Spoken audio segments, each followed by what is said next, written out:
Oh. Ano libre mo? Hotdog, saka candy. Saan? Doon kay ate. Saan? Sa school. Doon sa school ko. Okay ha? Guys, tandaan nyo ha. Ayun, Sabi ni... ayun, guys. Oh, yun yung school nila, Bea. Diyan, sa daycare. Oh, libre mo. Guys, tandaan nyo ha. Sabi ni Bea, ililibre niya si Bria. Abangan natin bukas guys kung totoo yung sabi niya, ililibre niya yung kapatid niya. Okay. Bria, lilibre ka to ng ate mo, okay? Uy, busy si kapatid. Okay, guys ha, pakitandaan guys ha. Okay, dadalhin ko yung cellphone ni mami para ulat. Okay, bye. At kukunin mo yung pambayad sa kanin saan? Dadamitan. Sa damitan sa wallet mo ha. Hindi sa wallet ni daddy ha. Sa wallet mo, okay? Wallet mo, okay? Ikaw magbabayad. Okay, bye guys. Sabi mo.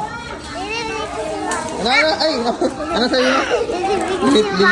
Nilibre mo si Babo. Oh, liga. Doon, nilibre ka doon ni ate. Go. Go.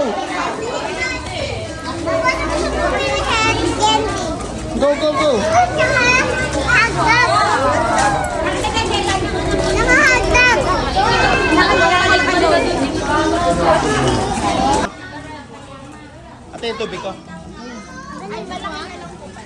Magkano to? Ano bibilin? Turo. Yan? Oh, ano pa? Isang hotdog daw. Magkano to? Sis, isang hotdog, sis. Magkano to? Hotdog, oh. Okay? Sino ba? Babu? Babu sa'yo hotdog? Gusto mo? You want? Hotdog?